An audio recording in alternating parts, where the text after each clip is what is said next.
Historia de Alí Baba y los 40 ladrones. Hace mucho tiempo había en una ciudad de Persia dos hermanos, uno de los cuales se llamaba Casim y el otro Alí Baba. Cuando el padre de Casim y Alí Baba murió, los dos hermanos se repartieron lo poco que les había tocado en herencia.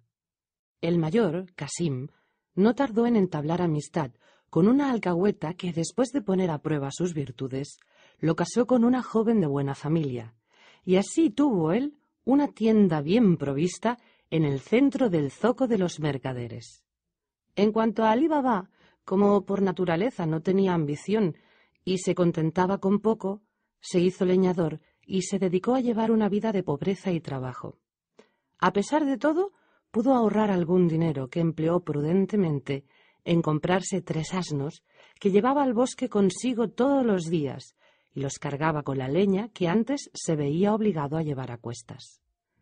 Alí Baba inspiró tanta confianza a la gente de su gremio, todos pobres leñadores, que uno de ellos le ofreció a su hija en matrimonio. En el contrato se inscribieron los 3 asnos de Alí Baba por toda dote de la joven, que no aportaba a casa de su esposo nada, ya que era hija de pobres. Alí Baba tuvo de su esposa niños como lunas y vivía modesta y honradamente con toda su familia del producto de la venta de su leña. Un día estaba Alí Baba ocupado en cortar leña cuando se hizo sentir en la lejanía un ruido sordo que se acercó rápidamente como un galope creciente. Alí Baba, hombre pacífico, que detestaba las aventuras y las complicaciones, se asustó mucho de encontrarse solo, sin más acompañantes que sus 3 asnos. Su prudencia le aconsejó que trepase a la copa de un árbol que se alzaba en la cima de un pequeño montículo y que dominaba todo el bosque, y escondido así, divisó una tropa de jinetes armados que avanzaban a buen paso hacia donde se encontraba él. No dudó de que fuesen ladrones, salteadores de caminos de la más detestable especie. Cuando estuvieron muy cerca del montículo donde Alí Baba se había encaramado, echaron pie a tierra, desembridaron sus caballos y los ataron a los árboles de los alrededores. Cogieron sus zurrones y desfilaron todos por debajo de Alí Baba, que los pudo contar fácilmente y observar que eran 40, ni uno más ni uno menos. Y así, cargados, llegaron al pie de una roca grande que había en la base del montículo y se detuvieron colocándose en fila. Y su jefe, que iba a la cabeza, dejó por un instante en el suelo su pesado zurrón, se irguió frente a la roca y exclamó con voz estruendosa, dirigiéndose a alguien o a algo invisible: «¡Ábrete, sésamo!». Y al punto se entreabrió la roca. Entonces el jefe de los ladrones se retiró un poco para dejar pasar delante de él a sus hombres, y cuando hubieron entrado todos, se cargó a la espalda su zurrón otra vez y penetró el último. Luego exclamó: «¡Ciérrate, sésamo!». Y la roca se cerró herméticamente como si nunca el bandolero la hubiese partido por virtud de la fórmula mágica. Después de una estancia bastante prolongada en la caverna, acabó por volver a abrirse la roca y dejar salir a los 40 con su jefe a la cabeza y llevando en la mano sus zurrones vacíos. Y cada cual se acercó a su caballo, lo embridó de nuevo y saltó encima. El jefe se volvió entonces hacia la abertura de la caverna y pronunció en voz alta la fórmula: «¡Ciérrate, sésamo!». Y las 2 mitades de la roca se juntaron y se soldaron sin ninguna huella de separación, y los ladrones tomaron otra vez el camino por donde habían venido. Alí Baba se limitó a seguir con los ojos a los jinetes hasta que los hubo perdido de vista, y sólo mucho tiempo después de desaparecer ellos fue cuando, por fin, se decidió a bajar del árbol. Cuando estuvo en tierra, avanzó hacia la roca con mucho cuidado.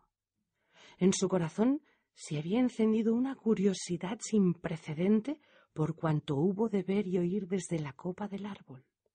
Alí Baba inspeccionó la roca de arriba abajo y la encontró lisa y sin grietas. se puso enfrente de ella y dijo: «¡Ábrete, sésamo!». Y no bien fueron pronunciadas las dos palabras mágicas, la roca se separó y se abrió. Y Alí Baba, presa de un gran espanto, quiso escapar de allí a todo correr, pero la fuerza de su destino le inmovilizó ante la abertura y le obligó a mirar. Y vio abrirse ante él una amplia galería, de modo que se decidió a penetrar en aquel lugar, que a primera vista no tenía particularmente nada de aterrador. Las dos mitades de la roca se juntaron sin ruido y taparon completamente la abertura, lo cual no dejó de inquietarle, ya que el valor no era su fuerte. Sin embargo, pensó que más tarde podría, merced a la fórmula mágica, hacer que por sí mismas se abrieran ante él todas las puertas. Y se dedicó a mirar con toda tranquilidad el espectáculo que se ofrecía a sus ojos, y vio, colocadas a lo largo de las paredes, pilas y pilas de ricas mercancías, y fardos de telas de seda, y sacos con provisiones, y grandes cofres llenos hasta los bordes de monedas de plata, y otros llenos de plata en lingotes, y otros llenos de dinares de oro y de lingotes de oro. Y como si todos aquellos cofres y todos aquellos sacos no bastasen, el suelo estaba cubierto de montones de oro, de alhajas y de orfebrerías, hasta el punto de que no se sabía dónde poner el pie sin tropezar con alguna joya o derribar algún montón de dinares. Y Alí Baba, que en su vida había visto el color del oro, se maravilló de todo aquello hasta el límite, y se dijo que debía hacer no años, sino siglos que aquella gruta servía de depósito, al mismo tiempo que de refugio, a generaciones de ladrones descendientes de los saqueadores de Babilonia. Cuando Alí Baba volvió de su asombro, se dijo: «Por Alá, he aquí que tu destino te hace dueño de las riquezas acumuladas por los crímenes de generaciones de ladrones y de bandidos. Y si ha ocurrido todo eso, claro está que es para que en adelante puedas hallarte con tu familia al abrigo de la necesidad, utilizando de buena manera el oro del robo y del pillaje». Y quedando en paz con su conciencia después de tal razonamiento, Alí Baba se inclinó hacia un saco de provisiones, lo vació de su contenido y lo llenó de dinares de oro y otras monedas, sin tocar la plata ni los demás objetos de la galería. Luego volvió a la sala y llenó un segundo saco, luego un tercer saco y varios sacos más, todos los que le parecieron que podrían llevar sus 3 asnos sin cansarse. Y hecho esto, se volvió hacia la entrada de la caverna y dijo: «¡Ábrete, sésamo!». Y al instante las 2 hojas de la puerta se abrieron de par en par, y Alí Baba corrió a reunir sus asnos y los hizo aproximarse a la entrada. Los cargó de sacos, que tuvo cuidado de ocultar hábilmente, y cuando hubo acabado esta tarea pronunció la fórmula que cierra, y al punto se juntaron las 2 mitades de la roca. Al llegar a su casa, Alí Baba encontró la puerta cerrada por dentro y se dijo: «Voy a ensayar en ella la fórmula». Y dijo: «¡Ábrete, sésamo!». Y la puerta se abrió de par en par. Sin anunciar su llegada, penetró con sus asnos en el patio de su casa y dijo: «¡Ciérrate, sésamo!». Y la puerta se cerró. Cuando la esposa de Alí Baba vio a los asnos en el patio y a Alí Baba disponiéndose a descargarlos, exclamó: «¿Cómo te las has arreglado para abrir la puerta que yo misma había cerrado con pestillo? ¿Y qué traes en esos sacos tan grandes y tan pesados que no he visto nunca en casa?». Y Alí Baba, sin responder a la primera pregunta, dijo: «Estos sacos nos vienen de Alá, pero ven ya a ayudarme para llevarlos a la casa, en vez de abrumarme con preguntas acerca de las puertas y los pestillos». Cogiendo los sacos por un extremo, Alí Baba los vació sobre la estera uno tras otro, y cayeron chorros de oro lanzando millares de destellos en la pobre vivienda del leñador.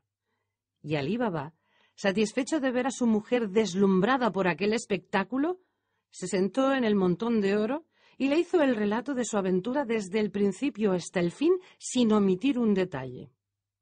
Cuando la esposa de Alí Baba hubo oído el relato, sintió una gran alegría y dijo: Alá ha hecho entrar en nuestra morada los bienes mal adquiridos por esos 40 bandidos y de tal suerte ha vuelto lícito lo que era ilícito. Y se sentó ante el montón de oro y se dedicó a contar uno por uno los innumerables dinares. Alí Baba se echó a reír y le dijo: «¿Qué haces? ¿Cómo se te ocurre contar todo eso? Lo mejor es que te levantes y vengas a ayudarme a abrir un hoyo en nuestra cocina para guardar cuanto antes este oro. Si no, corremos el riesgo de atraer sobre nosotros la codicia de nuestros vecinos y de la policía». Pero la esposa de Alí Baba, que quería tener una idea exacta acerca de la cuantía de las riquezas, contestó: No quiero perder tiempo en contar este oro, pero no puedo dejar que se guarde sin haberlo pesado o medido por lo menos. Por eso te suplico que me des tiempo para ir a buscar una medida de madera y lo iré midiendo mientras tú abres el hoyo. Alí Baba no quiso contrariar a su mujer en una ocasión tan llena de alegría para ellos y le dijo: «Sea, pero ve y vuelve pronto y sobre todo guárdate bien de divulgar nuestro secreto o de decir la menor palabra acerca de él». Cuando la esposa de Alí Baba salió en busca de la medida, pensó que lo más rápido sería ir a pedir una a la esposa de Casim, la que nunca se dignaba a invitar a su casa al pobre Alí Baba ni a su mujer, ya que no tenían fortuna ni relaciones. Cuando la esposa de Casim hubo oído la palabra medida, quedó muy asombrada, pues sabía que Alí Baba y su mujer eran muy pobres y no podía comprender para qué necesitaban aquel utensilio, del que no se sirven por lo general más que los propietarios de grandes provisiones de grano. Así es que, aunque en otras circunstancias se lo hubiese negado bajo cualquier pretexto, aquella vez le picó demasiado la curiosidad, y queriendo saber a toda costa qué clase de grano pretendía medir su parienta pobre, corrió en busca de sebo y untó con él el fondo de la medida. Luego volvió al lado de su parienta, excusándose por haberla hecho esperar, y le entregó la medida. La mujer de Alí Baba se deshizo en cumplidos y se apresuró a volver a su casa. Y comenzó por colocar la medida en medio del montón de oro, y se puso a llenarla y a vaciarla, marcando en la pared con un trozo de carbón tantos trazos negros como veces la había vaciado. Y cuando acababa de dar fin a su trabajo, entró Alí Baba, que había terminado de abrir el hoyo en la cocina. Su esposa le enseñó los trazos de carbón en la pared, exultando de alegría, y fue a devolver la medida a la esposa de Casim. No sabía la pobre que debajo de la medida había quedado pegado un dinar de oro al sebo. Entregó la medida a su parienta rica, le dio muchas gracias y se fue por su camino. La esposa de Casim solamente esperó a que su parienta volviera la espalda para dar vuelta a la medida y mirar la parte de abajo. Se asombró mucho al ver pegada en el sebo una moneda de oro en vez de algún grano de habas, de cebada o de avena. Y su corazón se sintió roído de celos y de envidia, y no pudo esperar a que su esposo regresase de su tienda, sino que envió a su servidora para que le buscara a toda prisa. Y no bien Casim franqueó el umbral de la casa, le puso debajo de la nariz el dinar de oro y le gritó: «Esto no es más que lo que les sobra a esos miserables. Te crees rico y a diario te felicitas por tener tienda y clientes, mientras tu hermano no tiene más que 3 asnos por toda Hacienda. Desengáñate. Alí Baba no se contenta con contar su oro como tú, lo mide. Y a ti te corresponde ahora descubrir el origen de la fortuna de tu miserable hermano, ese hipócrita que finge pobreza y maneja el oro por medidas». Al oír estas palabras de su esposa, Casim, lejos de sentirse feliz, sintió una gran envidia y corrió a casa de su hermano para verlo con sus propios ojos. Encontró a Alí Baba con el pico en la mano todavía, pues acababa de guardar su oro, y abordándole le dijo: «¡Ah! Con que te haces el reservado y el misterioso con nosotros. Sí, continúa simulando pobreza para medir luego el oro en tu choza como el comerciante de grano mide su grano». Al oír estas palabras, Alí Baba se asustó mucho porque temía la maldad de su hermano y de su esposa y contestó: «¿Por Alá?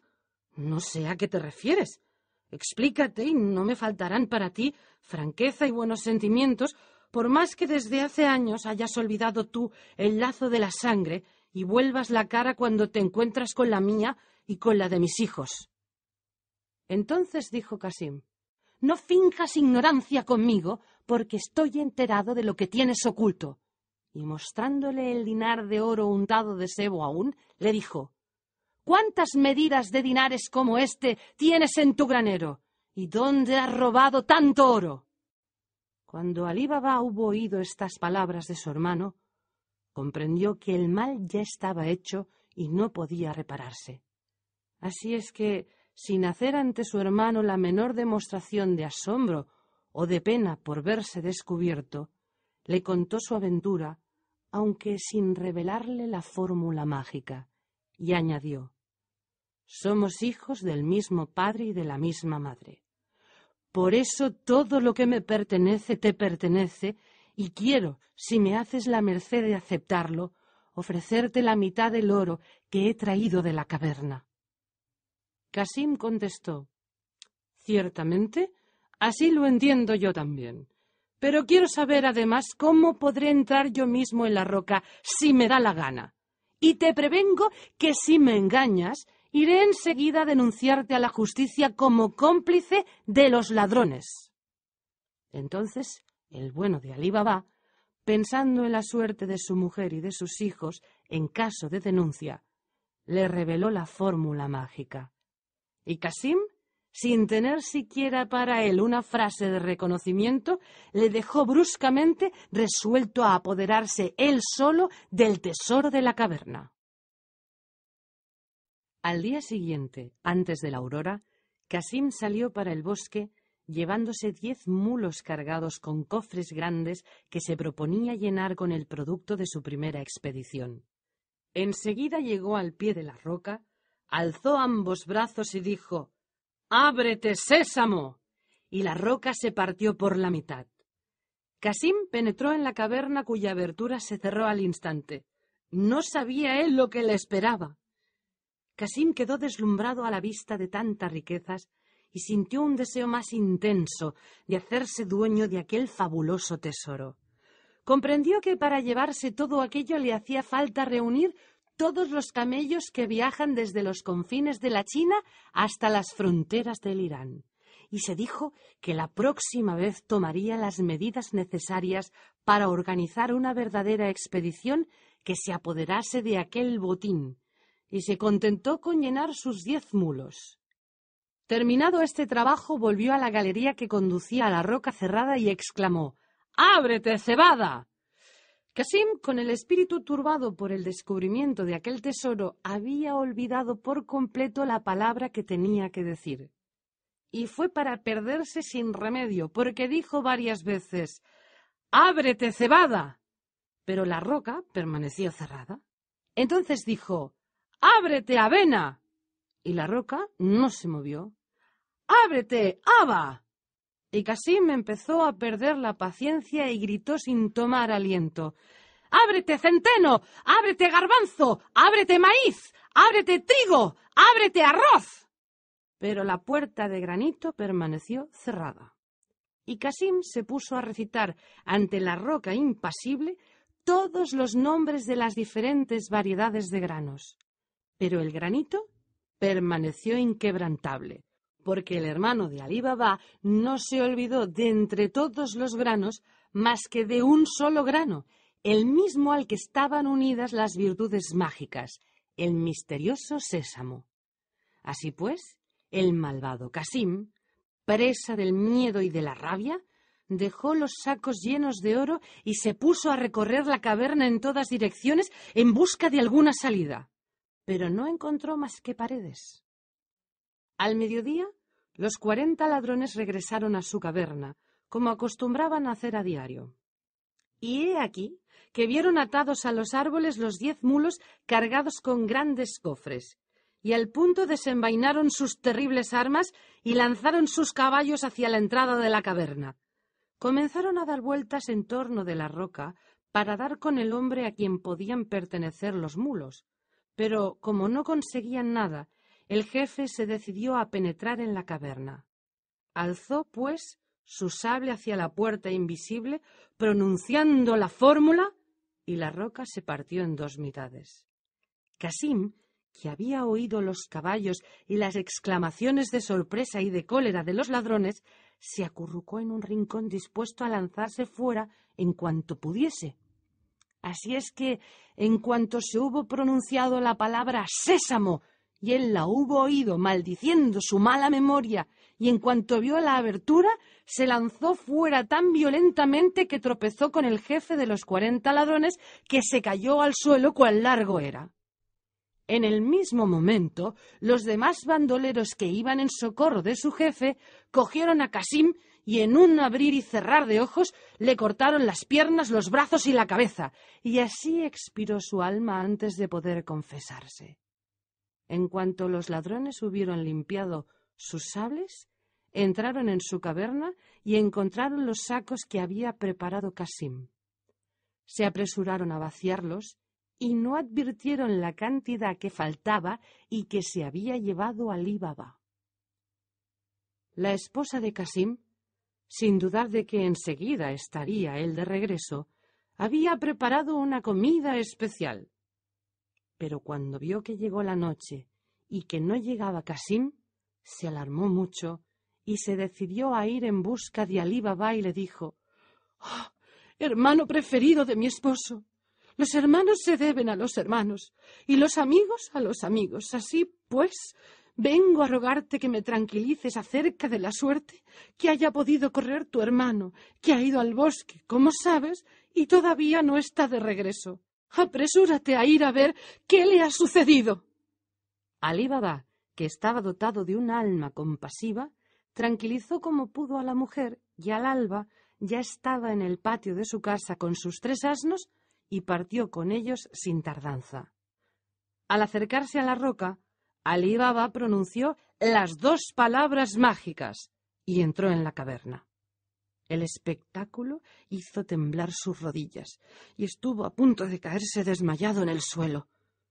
Pero se apresuró a coger 2 sacos grandes, en los cuales metió los despojos de su hermano, cubriéndolos cuidadosamente con ramas. Luego se dijo que, ya que estaba allí, más valía aprovechar la ocasión para coger algunos sacos de oro. Cargó, pues, 2 asnos con sacos llenos, y después de mandar que se cerrase la puerta, emprendió el camino de la ciudad, lamentando el triste fin de su hermano. En cuanto hubo llegado al patio de su casa, Alí Baba llamó a la esclava Luz Nocturna para que le ayudara a descargar los asnos. Luz Nocturna era una joven que Alí Baba y su esposa habían recogido de niña y educado con los mismos cuidados que si hubiesen sido sus propios padres. Le contó el fin de su hermano y le dijo: «Es preciso que mientras yo subo a anunciar la noticia a su pobre viuda, pienses en el medio de que nos valdremos para hacerle enterrar como si hubiera muerto de muerte natural, sin que nadie pueda sospechar la verdad». Alí Baba, dejándola reflexionar acerca de la situación, subió a ver a la viuda de Casim y supo contarle el suceso con tanto miramiento que consiguió evitar los gritos y lamentos que hubiesen atraído a los vecinos y provocado un trastorno en el barrio. Y sin darle tiempo para saber si debía chillar o no, añadió: «Alá es generoso y me ha otorgado más riqueza de la que necesito. Por tanto, si dentro de la desgracia que te aflige hay alguna cosa que pueda consolarte, yo te ofrezco juntar los bienes que Alá me ha enviado con los que te pertenecen y hacer que en adelante entres en mi casa en calidad de segunda esposa, y así tendrás en la madre de mis hijos una hermana amante y atenta, y todos viviremos juntos con tranquilidad». Ella comprendió la bondad de Alí Baba y la generosidad de su oferta, y consintió en ser su segunda esposa. Alí Baba bajó a reunirse con la joven Luz Nocturna y se encontró con que volvía ella de la calle, porque Luz Nocturna no había perdido el tiempo y ya había ido a la tienda del mercader de drogas y le había pedido cierta sustancia para curar las enfermedades mortales. y el mercader se la había dado, pero no sin haberle preguntado de antemano quién estaba enfermo en casa de su amo. Y Luz Nocturna había contestado suspirando: «El hermano de mi amo, Alí Baba, que ha sido transportado a nuestra casa para que esté mejor cuidado. Pero nadie entiende nada de su enfermedad». Al día siguiente, Luz Nocturna fue a casa del mismo mercader de drogas y, con el rostro bañado en lágrimas y con muchos suspiros, le pidió otra sustancia que no se da más que a los moribundos sin esperanza. Y al mismo tiempo tuvo cuidado de poner a todas las gentes del barrio al corriente del supuesto caso desesperado de Casim. Así es que, cuando al día siguiente las gentes del barrio se despertaron sobresaltadas por los gritos, no dudaron de que los daban todas las mujeres de la familia para anunciar la muerte de Casim. Entretanto, Luz Nocturna continuaba poniendo en ejecución su plan y corrió sin tardanza a casa de un viejo zapatero que no la conocía y le dijo: «Deseo que te levantes y vengas conmigo, pero antes coge cuanto necesites para coser cuero». Y cuando hubo hecho él lo que ella le pedía, le vendó los ojos. Luz Nocturna le cogió de la mano y le llevó a la bodega de la casa de Alí Baba, y allí le quitó la venda, y mostrándole el cuerpo del difunto le dijo: «Ya ves que es para que cosas los despojos que aquí tienes, por lo que me he tomado la pena de conducirte de la mano». Y como el anciano retrocediera asustado, Luz Nocturna le deslizó en la mano una moneda de oro y le prometió otra más si el trabajo se hacía con rapidez, lo cual decidió al zapatero a poner manos a la obra. Cuando hubo acabado, Luz Nocturna le vendó de nuevo los ojos y, tras darle la recompensa prometida, le hizo salir de la bodega y le condujo hasta la puerta de su tienda. En cuanto llegó a casa, lavó el cuerpo de Casim, lo perfumó con incienso y lo roció con aguas aromáticas, y ayudada por Alí Baba lo envolvió en el sudario. Y de tal suerte la verdad de aquella muerte quedó cuidadosamente al abrigo de toda divulgación, sin que nadie pudiese tener la menor sospecha con respecto a la funesta aventura. En cuanto a los 40 ladrones, al regresar a la caverna se asombraron al no encontrar los despojos de Casim. Aquella vez reflexionaron seriamente acerca de la situación, y el jefe de los 40 ladrones dijo: «Hemos sido descubiertos, y si no ponemos remedio, todas las riquezas que nuestros antecesores y nosotros hemos acumulado nos serán arrebatadas por el cómplice del ladrón a quien hemos castigado.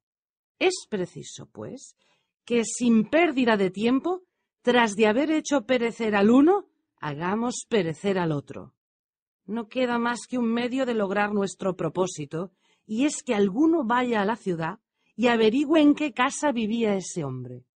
Y al punto exclamó uno de los ladrones: «Yo me ofrezco para la empresa». El jefe y los camaradas le felicitaron y le colmaron de elogios, y se marchó. Y he aquí que entró en la ciudad cuando todas las casas y tiendas estaban cerradas todavía, excepto la tienda del zapatero. El ladrón se maravilló de verle a su edad con tan buenos ojos y con los dedos tan expertos. Y el viejo, muy halagado, contestó: «Por Alá, que todavía puedo enhebrar la aguja al primer intento, y hasta puedo coser las partes de un muerto en el fondo de una bodega sin luz». El ladrón, al oír estas palabras, creyó volverse loco de alegría y bendijo su destino, que le conducía por el camino más corto al fin deseado. Así es que no dejó escapar la ocasión y, fingiendo asombro, exclamó: «¿Las partes de un muerto? ¿Qué quieres decir con estas palabras?». A estas palabras el anciano contestó: «Yo sé lo que sé, y lo que yo sé no lo sabrá nadie». El ladrón se echó a reír, y luego, simulando que le estrechaba la mano, le deslizó en ella una moneda de oro y añadió: «Alá me guarde de querer mezclarme en lo que no me incumbe, pero si pudiera dirigirte un ruego sería el de que me hicieras el favor de decirme dónde se encuentra la casa en cuya bodega estaban las partes del muerto que remendaste. El viejo zapatero contestó: ¿Y cómo voy a hacerlo si ni yo mismo conozco esa casa?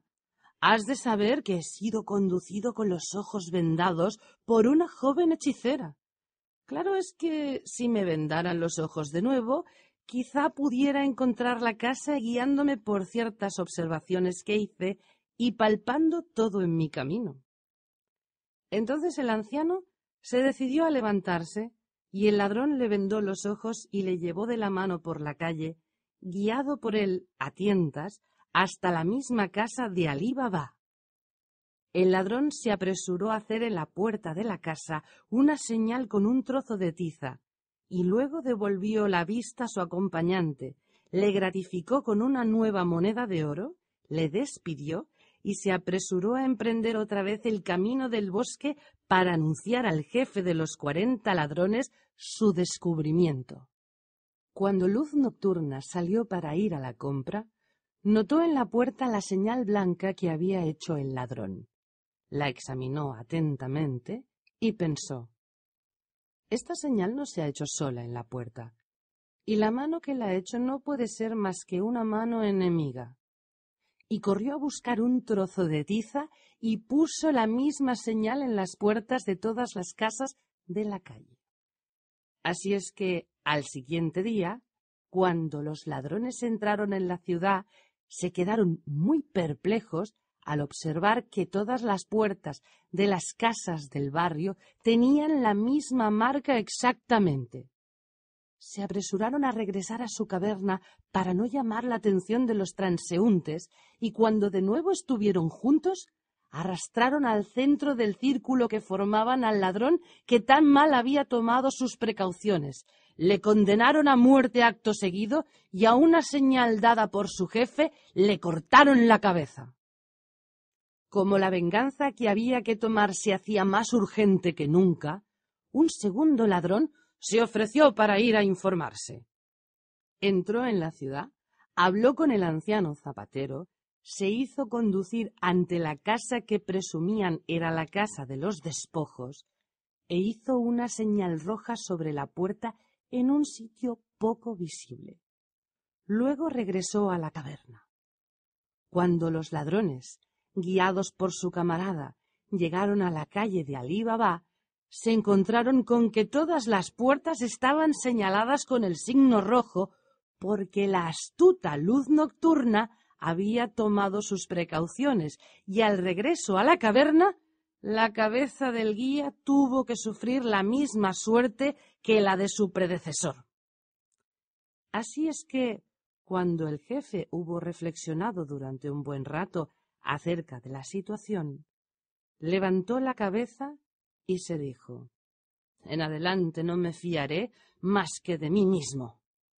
Y completamente solo partió para la ciudad.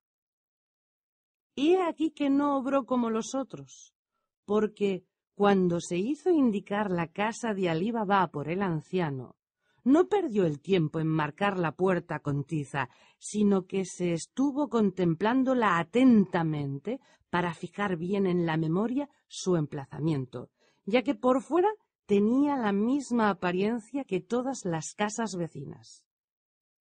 Y una vez terminado su examen, volvió al bosque, congregó a los 37 ladrones supervivientes y les dijo: ya está descubierto el autor del daño que se nos ha causado, y por Alá que su castigo será un castigo terrible. Apresuraos a traerme aquí 38 tinajas grandes de barro. Han de estar vacías, a excepción de una sola que llenaréis con aceite de oliva. Y cuidad de que no tengan ninguna raja. Los ladrones se apresuraron a ir a procurarse en el zoco las 38 tinajas y a llevárselas a su jefe. Entonces el jefe dijo a sus hombres: quitaos vuestras ropas y que cada uno de vosotros se meta en una tinaja. Y cada ladrón se deslizó en una tinaja, desapareciendo por completo. sostenían una cimitarra en una mano y una estaca en la otra, y el 37º ladrón hacía contrapeso a la única tinaja llena de aceite. El jefe de los ladrones se disfrazó de mercader de aceite y, guiando hacia la ciudad a los caballos, actuó de conductor de aquella caravana. Y he aquí que el jefe de los ladrones llegó sin contratiempo, por la tarde, a casa de Alí Baba. Y no tuvo que llamar a la puerta, pues en el umbral estaba sentado Alí Baba, que tomaba el fresco tranquilamente antes de la plegaria de la tarde. El jefe de los ladrones se apresuró a parar los caballos. Avanzó entre las manos de Alí Baba y le dijo: «Oh, mi señor, tu esclavo es mercader de aceite y no sabe dónde ir a alojarse esta noche en una ciudad en que no conoce a nadie. Espera, pues, de tu generosidad que le concedas hasta mañana por la mañana cobijo a él y a sus bestias en el patio de tu casa». Al escuchar esta petición, Alí Baba se acordó de la época en que era pobre y, sin reconocer al jefe de los ladrones, a quien tiempo atrás había visto y oído en el bosque, le introdujo en el patio con sus caballos. Cuando pusieron las tinajas en el fondo del patio y los caballos quedaron atados a lo largo del muro, Alí Baba, siempre lleno de cortesía y amabilidad, condujo a su huésped al interior de su casa, donde le hizo sentarse en el sitio de honor y se sentó a su lado para tomar la cena. Y cuando ambos hubieron comido y bebido, Alí Baba no quiso molestar a su huésped y se retiró diciéndole: «Mi casa es tu casa y lo que hay en ella te pertenece». Y he aquí que el jefe de los ladrones se acercó a las tinajas y se inclinó sobre cada una de ellas, diciendo en voz baja: «Oh, compañero, en cuanto oigas resonar la tinaja en que estás, no dejes de salir y de venir a mí». Y dando así a su gente orden de lo que tenía que hacer, volvió a la casa. Estando luz nocturna en su cocina, se apagó de pronto la lámpara. Y he aquí que precisamente se había agotado la provisión de aceite de la casa, y Luz Nocturna cogió el cacharro del aceite y fue al patio para llenarlo en una de las tinajas. Se acercó a la primera tinaja, la destapó y metió el cacharro por la boca.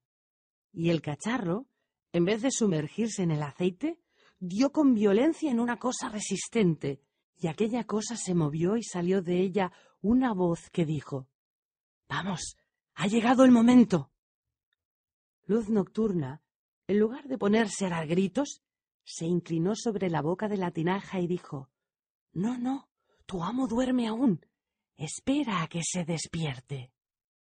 Luz Nocturna lo había adivinado todo, y para asegurarse de la gravedad de la situación, quiso inspeccionar todas las demás tinajas, y se fue aproximando a cada una. Palpó la cabeza que salía en cuanto se levantaba la tapa, y dijo a cada cabeza: «Paciencia y hasta pronto». Y de tal suerte contó 37 cabezas de ladrones, y se encontró con que la última tinaja era la única que estaba llena de aceite. Entonces llenó su cacharro con toda tranquilidad y corrió a encender su lámpara para volver enseguida. Luz Nocturna llenó de aceite hirviendo el cubo mayor de la cuadra. Se acercó a una de las tinajas, levantó la tapa y vertió el líquido sobre la cabeza que salía. El bandido quedó escaldado y se tragó la muerte con un grito que no hubo de salir. Luz Nocturna, con mano firme, hizo sufrir la misma suerte a todos, que murieron asfixiados y hervidos. Hacia medianoche, el mercader de aceite se despertó, fue a sacar la cabeza por la ventana que daba al patio, y no viendo luz en ninguna parte ni oyendo ningún ruido, supuso que toda la casa estaría durmiendo. Entonces, conforme había dicho a sus hombres, cogió unas chinitas que llevaba consigo y las tiró a las tinajas. Pero no se movió nadie. Imaginándose que se habrían dormido en sus tinajas, les tiró más chinas, pero no se produjo ni un movimiento. el jefe de los ladrones se irritó mucho y bajó hacia ellos. Se abalanzó hacia las tinajas, pero fue para retroceder de tan espantoso como era el olor a aceite frito y a carne abrasada. Miró dentro de las tinajas y vio uno tras otro a sus hombres abrasados y humeantes. Al ver aquello, el jefe de los ladrones saltó a la calle y echó a correr y desapareció y se sumergió en la noche. Luz Nocturna esperó tranquilamente a que despuntara el día para ir a despertar a su amo Alí Baba, y cuando él estuvo vestido, le llevó ante las tinajas y se apresuró a contarle todo lo que había pasado desde el principio hasta el fin. También le contó la historia de las señales blancas y rojas en las puertas. Y Alí Baba, ayudado por Luz Nocturna y por el esclavo Abdalá, procedió a enterrar a los ladrones en una fosa enorme en el jardín. Un día, el hijo mayor de Alí Baba, que estaba al frente de la antigua tienda de Casim, dijo a su padre al regresar del zoco: «Padre mío, no sé qué hacer para devolver a mi vecino, el mercader Hussein, todas las atenciones con que no cesa de abrumarme. Quisiera indemnizarle con un festín de todos los gastos que ha hecho en honor mío». Y Alí Baba contestó: «Sin duda, hijo mío, mañana es viernes, día de descanso, y te aprovecharás de esta circunstancia para invitar a tu vecino». Al día siguiente, el hijo de Alí Baba invitó a Hussein, y Alí Baba, que les esperaba en el umbral, avanzó hacia ellos con cara sonriente y manifestó a Hussein su gratitud por las atenciones prodigadas a su hijo, y le invitó a entrar a descansar en su casa y a compartir con él y con su hijo la cena. Y añadió: «Bien sé que, por más que haga, no podré corresponder a tus bondades para con mi hijo, pero, en fin, creemos que aceptarás el pan y la sal de nuestra hospitalidad».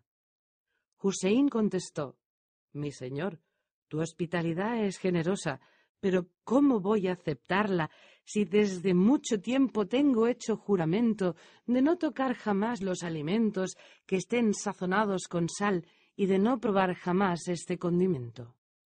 Y Alí Baba contestó: «No te importe eso, pues no tendré más que decir una palabra en la cocina y se guisarán los manjares sin sal y sin nada que se le parezca». Y al punto corrió a prevenir a Luz Nocturna para que tuviese cuidado de no echar sal a los alimentos. Luz Nocturna, extremadamente sorprendida del horror que el nuevo huésped sentía por la sal, se puso a reflexionar acerca de ello. Cuando estuvo dispuesta la comida, la sirvió en las bandejas y ayudó al esclavo Abdalá a llevarlas a la sala de reunión. Y como por naturaleza era curiosa, no dejó de echar de vez en cuando una ojeada al huésped, a quien no le gustaba la sal. Al cabo de una hora, la joven hizo de nuevo su entrada en la sala, y con gran sorpresa de Alí Baba, iba vestida de danzarina, y de su cinturón colgaba el puñal con el mango de jade y larga hoja que sirve para ejecutar las figuras de la danza. Detrás de ella entró el joven esclavo Abdalá, llevando en su mano izquierda una pandereta en la cual tocaba muy lentamente, acompañando los pasos de su compañera. Y cuando llegaron ante su amo, Luz Nocturna se inclinó graciosamente y, sin darle tiempo a reponerse de la sorpresa que le había producido aquella entrada inesperada, se encaró con el joven Abdalá y le hizo una ligera seña con los ojos. De repente se aceleró el ritmo de la pandereta y Luz Nocturna bailó la danza de los velos y la del pañuelo y la del bastón. Y bailó las danzas de las judías, y las de las griegas, y las de las etíopes, y las de las persas, y las de las beduinas, con una ligereza maravillosa. Y en cuanto hubo bailado todo aquello, cuando el corazón de su amo, y el del hijo de su amo, y el del mercader quedaron tensos, y los ojos quedaron fijos en la soltura de su cuerpo, esbozó la ondulante danza del puñal. Luz Nocturna, con el pecho hinchado como una ola de mar, cesó de bailar y se volvió hacia Abdalá, que le tiró la pandereta desde su sitio.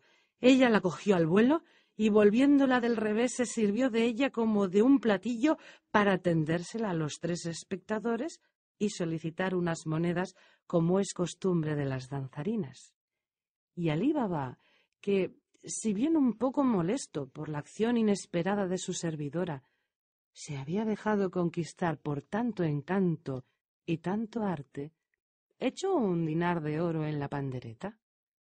Luz Nocturna le dio las gracias con una reverencia y una sonrisa y tendió la pandereta al hijo de Alí Baba, que no fue menos generoso que su padre.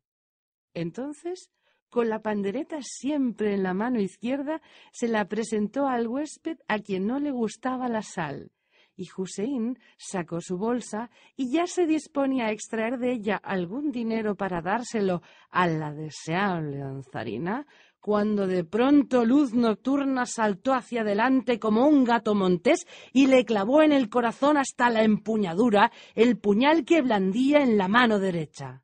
Husein abrió la boca y la volvió a cerrar, lanzando apenas un suspiro. Luego se desplomó sobre la alfombra, convertido ya en cuerpo sin alma.